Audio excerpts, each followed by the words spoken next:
Praise the Lord. जय मसीह की। Shalom सभी को।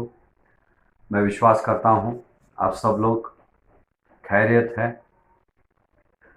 क्योंकि हम सब उस जीवित परमेश्वर के बच्चे होने के नाते खुदावन की हिफाजत हम सब लोगों के साथ है। आज हम एक नए संदेश के साथ आए हैं और उस संदेश का शीर्षक को सुनकर आपको ताज्जुब होगा और मैं उस शीर्षक को आपसे छिपाना नहीं चाहता हूँ। उस शीर्षक का नाम है लॉकडाउन। लॉकडाउन का मतलब इन दिनों इस कोरोना वायरस की वजह से हम सब कमरे में हम सब लोग बंद हैं। कमरे में जब हम बंद हैं, हर एक मसीह कलीसियाएं बंद है, ढेर सारे दुकानें, फैक्ट्रियां, कंपनियां, सब बिजनेस बंद है। पर मैं विश्वास करता हूं सब अपनी अपनी बंद कोठरी में हम सब लोग प्रार्थना में वक्त बिता रहे हैं, वचनों में वक्त बिता रहे हैं, परमेश्वर की आराधना कर रहे हैं, रोजा कर रहे हैं, यानी कि व्रत उपवास कर रहे हैं। ऐसे कई परिवार के बीच में मैं गया था, जबकि उनको पता नहीं था कि मैं आने वाला हूँ। जब मैंने देखा वहाँ उस बंद कोठरी में प्रार्थनाएं चल रही है और वो हमारे ट्रू वाइन के परिवार के लोग थे और मुझे वो देखकर बेहद आनंदित हुआ। मेरे प्यारों, वचन की ओर जाएंगे। जैसे कि मैंने बताया कि आज का वचन का शीर्षक है लॉकडाउन। जबकि सब कुछ बंद है, तो हमारे पास पहले जब हम किसी से सवाल किया करते थे, आप कलीसिया क्यों नहीं आए, प्रार्थनाएं क्यों नहीं करते, तो सबके पास एक कारण था कि हमारे पास समय नहीं है। मेरे प्यारों, अब इस लॉकडाउन की वजह से परमेश्वर ने हमें वक्त का समंदर दिया है कि नहीं? आपके पास समय है। वक्त का समंदर दिया है। मेरे पास भी वक्त नहीं होता था, लोगों के घर जाना पड़ता था और ढेर सारा समय लोगों से मिलने में हमारी जाती थी। अभी लॉकडाउन की वजह से हम भी ज़्यादा से ज़्यादा समय परमेश्वर के चरणों में बिता रहे हैं। मेरे प्यारों, इस लॉकडाउन में जो वक्त का समंदर परमेश्वर ने दिया हमको, ढेर सारा वक्त हमारे पास है और उस वक्त का हम कैसे इस्तेमाल करते हैं, इस पर हमारा भविष्य निर्भर है कि हम अंतिम दिनों का सामना कैसे करेंगे। और ये जो कोरोना वायरस जो फैली है, ये महामारी फैली है, खुदावन का दूसरा आगमन का चिन्ह है। मेरे प्यारों, ये सरासर चिन्ह है और इस महामारी के द्वारा खुदावन हर एक को जागरूक करना चाहता है और खास करके हर एक कलीसिया को, अपनी प्रजा को, अपने लोगों को परमेश्वर जागरूक करना चाहता है। यदि आप अभी सोए हो, ये जागने का समय है। वचन की ओर जाएंगे हम। आपने मत्ती का 25वां अध्याय में 10 कुंवारियों के बारे में आपने पढ़ा होगा और ढेर सारे खुदावन के सेवकों ने, दासों ने, पासवानों ने इसके ऊपर अपने प्रकाशन के अनुसार उन्होंने ढेर सारे संदेशें दिए हैं और आज हम कुछ अलग सीखने वाले हैं। कलाम कहता है, मत्ती का 25वां अध्याय का पहला वचन कहता है, खुदावन यीशु बता रहा था, तब स्वर्ग का राज्य उन 10 कुंवारियों के समान होगा जो अपनी मशालें लेकर दूल्हे से भेंट करने को निकली। कितनी कुंवारियां थी? 10। दूल्हे को, यानी कि मसीह का दूसरा आगमन, दूल्हे को भेंट करने के लिए निकली, यानी मिलने के लिए निकली। कितने? 10 कुंवारियां थे। और दूसरे वचन में कहा गया है, वही 25वां अध्याय का 25वां अध्याय ही हम पढ़ रहे हैं अभी। हाँ, तो मैं सिर्फ वचनों का नंबर आपको बताऊंगा। उसका दूसरा वचन में कहा है, उन 5 उन 5 मूर्ख और 5 समझदार थे। उनमें से कितने थे? 5 मूर्ख थे और 5 समझदार थे। मूर्खों ने अपनी मशालें तो ले ली, परंतु अपने साथ तेल नहीं लिया। देखो, उन्होंने तेल नहीं लिया। उनको मूर्ख क्यों बोला गया? मालूम है, मशालें उनके पास थी। 10 के 10 कुंवारी थे, 10 के पास मशालें थी, पर 5 जो कुंवारी थी उनके पास तेल नहीं था। इसीलिए कलाम कहता है उनको मूर्ख नाम दिया गया।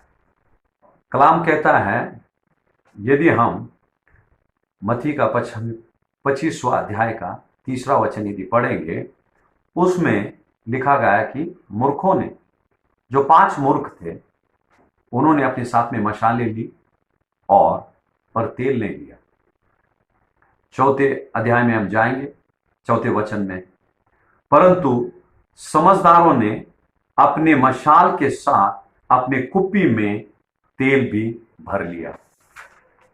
4वां वचन कहता है, जो समझदार 5 कुंवारियां थे, उन्होंने क्या किया? अपने अपने साथ में उन्होंने कुप्पी के अंदर तेल भी लिया, और जबकि मूर्खों ने मशालें ली पर उनके पास तेल नहीं था। आगे जाएंगे हम। 6वां वचन कहता है, आधी रात को धूम मची, देखो दूल्हा आ रहा है, उसे भेंट करने के लिए चलो। 6वां अध्याय।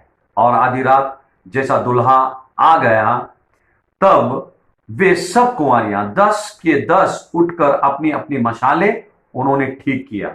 10 के 10 मशालें ठीक किया। पर कलाम कहता है 8वां वचन में, और मूर्खों ने समझदारों से कहा, अपने तेल में से कुछ हमें भी दो, क्योंकि हमारी मशालें बुझी जाती है।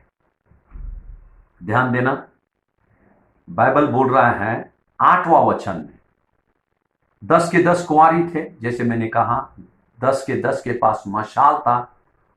वो 5 मूर्ख में क्यों गिने गए? क्योंकि उनके पास तेल नहीं था। अब 8वां वचन में बाइबल क्या कह रहा है? 8वां वचन, वो 5 मूर्ख अपने 5 जो समझदार कुंवारियां थे उनसे वो तेल मांगने लगे। पर 9वां वचन कहता है, वो 5 जो समझदार कुंवारी थे, उन्होंने कहा, यदि हम हमारे तेल में से यदि हम आपको दे दे, हमारे लिए भी वो बसना होगा, ना तुम्हारे लिए। इससे बेहतर यह है कि आप जाकर बाहर से तेल खरीद के लेके आना। पर बाइबल क्या बोलता है? जब वो दूल्हे का इंतजार कर रहे थे आने का, इंतजार करते करते बाइबल बोलता है 10 के 10 कुंवारियां सो गए। ये मत्ती 25 5वां वचन में कहता है कि ये इंतजार करते करते 10 के 10 सो गए। पर जो 5 समझदार कुंवारियां थी उनके पास तेल था। पर ये जो 5 मूर्ख थे, उनके पास तेल ना होते हुए भी वो सो गए, जबकि उनको सोना नहीं था। जब उनको पता है हमारे पास तेल की कमी है, उनको सोना नहीं था। कलाम कहता है 9वें वचन में, जब समझदार कुंवारियों ने मूर्खों से कहा कि आप जाकर बाजार में जाकर आप तेल मोल ले लेना, खरीद लेना। बाइबल बोलता है 10वां वचन यदि आप पढ़ेंगे, जब वे मोल लेने को जा ही रहे थे तो दूल्हा आ पहुंचा, और जो तैयार थे वो दूल्हे के साथ अंदर चले गए और द्वार बंद हो गया। 5 मूर्ख जब तेल खरीदने के लिए बाजार गए, तब तक दूल्हा आ गया, और 5 जो समझदार थे दूल्हे के साथ चले गए, और बाइबल बोलता है कि द्वार बंद हो गया। मेरे प्यारों, वो 10वां वचन कहता है, जब वो मोल लेने के लिए गए, खरीदने के लिए गए तेल, इसका मतलब उनके पास पैसे थे। तेल खरीदने के लिए उनके पास पैसे थे, पर वक्त भी था। उनका जो सोने का जो वक्त था वो उनका तेल खरीदने का वक्त था, पर उन्होंने ना वो वक्त का इस्तेमाल किया, ना उस पैसे का इस्तेमाल सही समय पे किया। देखो, बाजार में तो तेल थी, पर बाजार में यदि तेल है तो आपके दिए को जलाए नहीं रखेगा। वो तेल को दिए में रहना चाहिए। जब तेल दिए में रहता है, जब तेल मशाल में रहता है, वो मशाल जलती रहती है। मेरे प्यारों, और इस लॉकडाउन में, इसीलिए मैंने शीर्षक लॉकडाउन दिया। आपको ताज्जुब हुआ होगा, इन्होंने ऐसा कैसा ये शीर्षक दे दिया इस संदेश को। इस लॉकडाउन में हमें सोना नहीं है, मोबाइल में वक्त बिताना नहीं है, टीवी सीरियल नहीं देखना है, फिल्में देखना नहीं है, चैटिंग करना नहीं व्हाट्सएप पर। अभी वक्त है हमने इस लॉकडाउन में अपने अपने कमरे में रहकर परमेश्वर के चरणों में वक्त बिताना है, चरणों में वक्त बिताना है। मेरे प्यारों, जितना वक्त आप परमेश्वर के चरणों में आप बिताएंगे, उतना तेल आपकी कुप्पी में आप एकत्रित करेंगे, और संकट के समय में आपकी मशालें बुझेगी नहीं। जब दुल्हा आएगा, आपकी मशालें जलती रहेगी। इसीलिए यीशु मसीह ने अपने शिष्यों से कहा, वो वक्त मुझे भी पता नहीं है, पर जब आप चिन्ह देखते हैं तो समझ जाओ मेरे प्यारों, उसका दूसरा आगमन बहुत निकट है। मेरी यह नम्र विनती है, खास करके हमारे ट्रू वाइन परिवार से, वक्त बहुत कम बचा है। अपने अपने घर में ज्यादा से ज्यादा समय परमेश्वर के वचनों में बिताओ, प्रार्थना में बिताओ और आराधना में बिताओ। और ये जो वक्त अब खुदावन ने हमको दिया है, ऐसा वक्त ना जाने हमको मिलेगा या नहीं मिलेगा, पर इस वक्त का हमने अच्छा लाभ उठाना चाहिए। एक वचन की ओर जाएंगे, बहुत महत्वपूर्ण वचन है, मत्ती का 6वां अध्याय का 6वां वचन। बाइबल बोलता है, परंतु जब तू प्रार्थना करे तो अपनी अपनी कोठरी में जा और द्वार बंद करके अपने पिता से जो गुप्त में है प्रार्थना कर। अपनी अपनी कोठरी में जाकर दरवाजा बंद करके गुप्त में पिता से प्रार्थना कर। मेरे प्यारों, हमें कोठरी में जाने की जरूरत नहीं है। खुदावन ने हमको कोठरी में डाल दिया है और दरवाजे भी बंद कर दिए उसने। अभी हमारा काम क्या बनता है? अब देखते हैं ढेर सारे दरवाजे बंद है, कोई बाहर निकल नहीं रहा है, क्योंकि ये इंसान कर नहीं रहा था। जब परमेश्वर चाह रहा था कि बंद कोठरी में जाके हम प्रार्थना करें, ये कोई कर नहीं रहा था। ढेर सारे मसीह लोग, मैं आपको बताता हूं, ये जो 5 समझदार कुंवारी और 5 मूर्ख कुंवारी, ये किसे दर्शाता है? ये चर्च को दर्शाता है। आज यदि चर्च में 10 लोग हैं, 5 लोग अपना ये जो समय व्हाट्सएप में फिल्में देख रहे हैं, सीरियल देख रहे हैं, इसमें अपना समय वो गंवा रहे हैं। मेरे प्यारों, और जैसे वो मूर्ख कुंवारियां तैयार नहीं थी, और जैसा दूल्हा आएगा, यदि हमारी तैयारी नहीं रहेगी, मेरे प्यारों, हमें नर्क में झोंका जाएगा, और ये परमेश्वर की इच्छा भी नहीं है।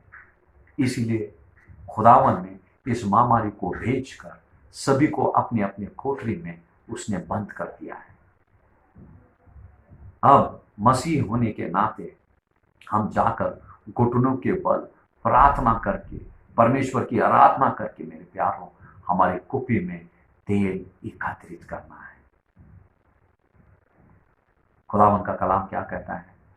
यदि आप भजन संहिता 119 का 105 पढ़ेंगे, तेरा वचन मेरे पांव के लिए दीपक और मेरे राह के लिए उजाला है। कलाम क्या कहता है? तेरा वचन मेरे पांव के लिए दीपक और मेरे राह के लिए क्या है? उजाला है। मेरे प्यारों, वो दिए को हम जलाए कैसे रखेंगे? उसमें तेल की जरूरत है। और एक वचन में हम जाएंगे, बहुत अच्छा वचन है, पहला पतरस का 4 अध्याय का 7वां वचन। सब बातों का अंत तुरंत होने वाला है, इसीलिए संयम होकर प्रार्थना के लिए सचेत रहे। क्या रहे? सचेत रहे, यानी कि हम जागरूक रहना चाहिए। प्रार्थना में जब भी हम वक्त बिता रहे हैं, मसीह जिंदगी जो हम जी रहे हैं, हमारी नजर हमारी जिंदगी की ओर होना चाहिए, परमेश्वर की ओर होना चाहिए। और उस कुप्पी को मत भूलिएगा जहां हमको तेल इकट्ठा करना है, और जितना वक्त हम परमेश्वर के चरणों में बिताएंगे, हम उतने तेल को एकत्रित करेंगे। ये तेल किसे दर्शाता है मेरे प्यारों? अभिषेक को। अभिषेक को दर्शाता है। ये जो कोरोना वायरस परमेश्वर का क्रोध के प्याले में से, क्रोध का प्याला है, उसमें से एक ही बूंद परमेश्वर ने इस पृथ्वी पर टपकाया है, और सारी दुनिया हिल गई है मेरे प्यार, सारी दुनिया हिल गई। और आने वाले दिनों में इससे भी खौफनाक दिन आने वाले, खौफनाक मुसीबतें आने वाली है।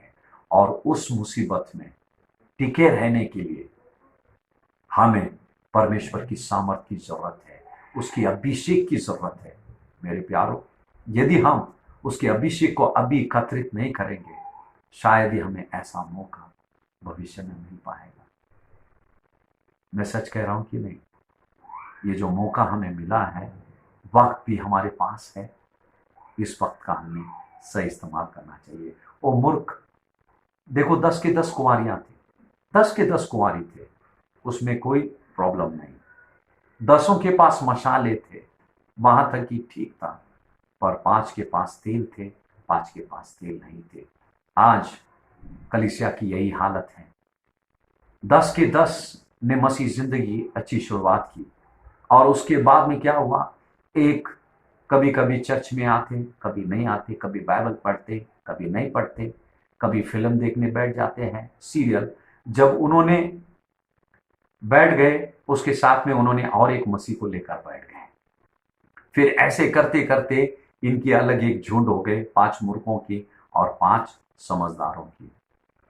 और जबकि उनके पास वक्त था उस तेल को अपनी कुप्पी में एकत्रित करना, उस वक्त ये क्या कर रहे थे?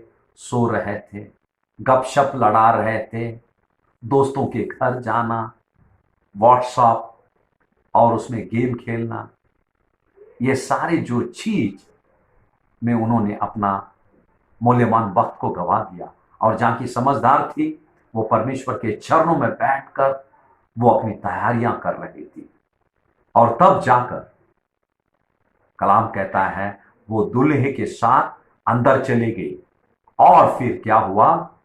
द्वार बंद हो गया, और 5 मूर्ख फिर दौड़ते हुए आकर उस दरवाजे को खटखटा रही थी।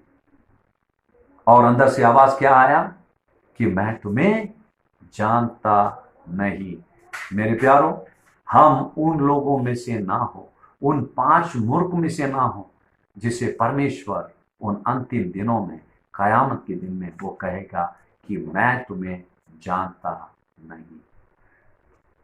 मेरी इच्छा नहीं है, और परमेश्वर की भी इच्छा नहीं है किसी भी आत्मा का नाश होए, और खास करके हमारे ट्रूवाइन के परिवार के लोगों और हर एक बच्चों की मैं एक संदेश देना चाहता हूं।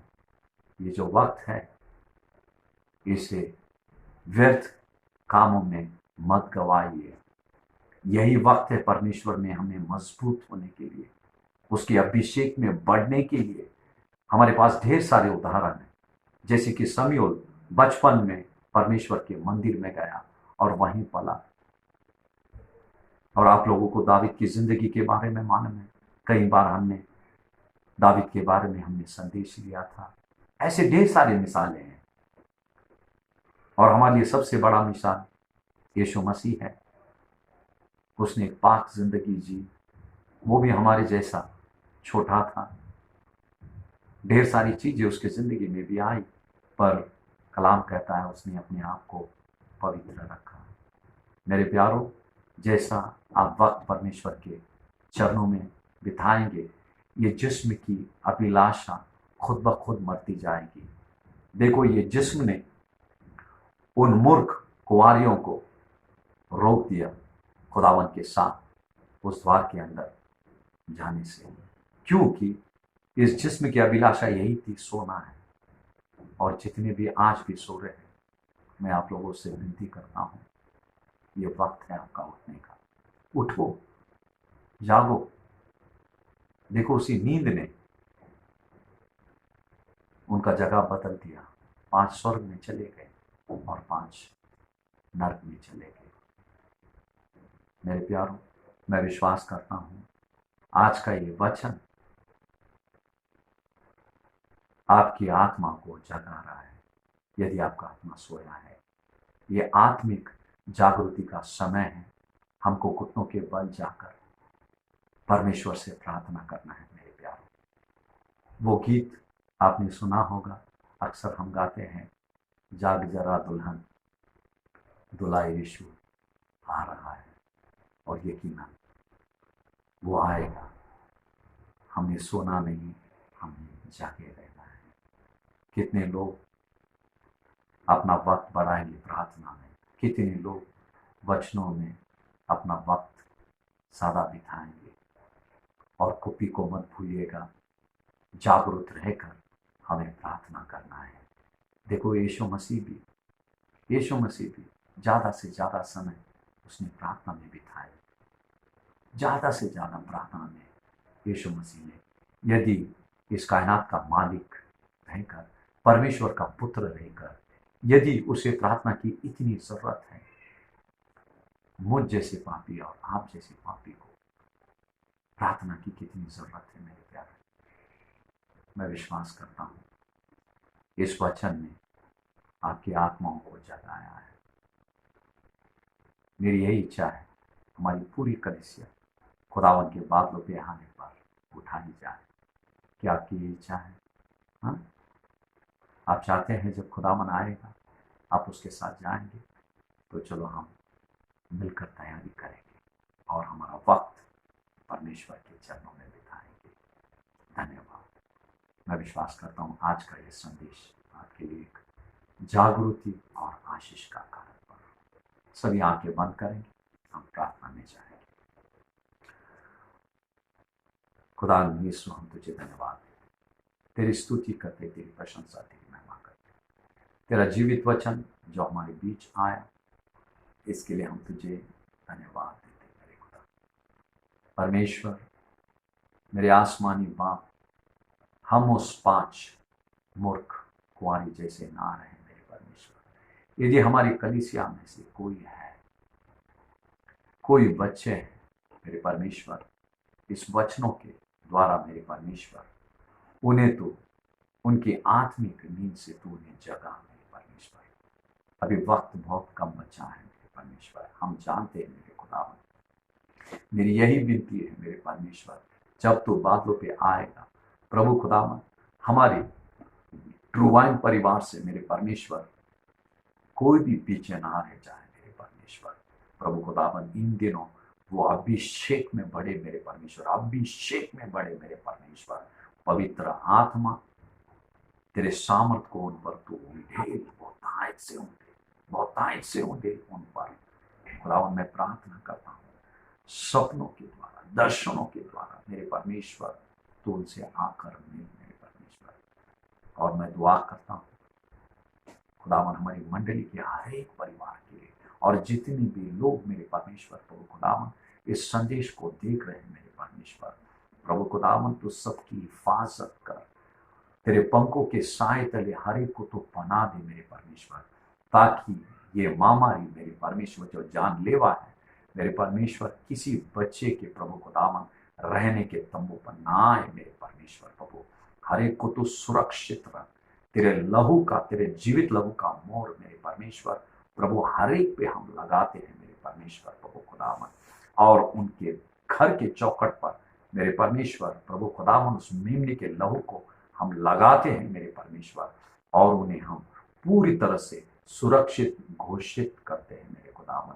मैं धन्यवाद देता हूँ, मैं धन्यवाद देता हूँ। मैं विश्वास करता हूँ ये तेरा वचन मेरे परमेश्वर एक बड़ी जागृति प्रभु खुदावन हर एक देखने वाले के जिंदगी में ले आएगा मेरे परमेश्वर। मैं विश्वास करता हूँ तूने हमारी प्रार्थनाओं को सुना है प्रभु खुदावन।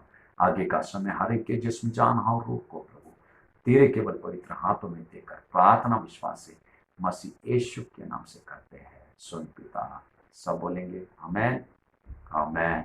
जय मसीह की, प्रेज द लॉर्ड, शालोम। और बहुत ही जल्द हम और एक नए संदेश के साथ मिलेंगे। तब तक प्रेज द लॉर्ड।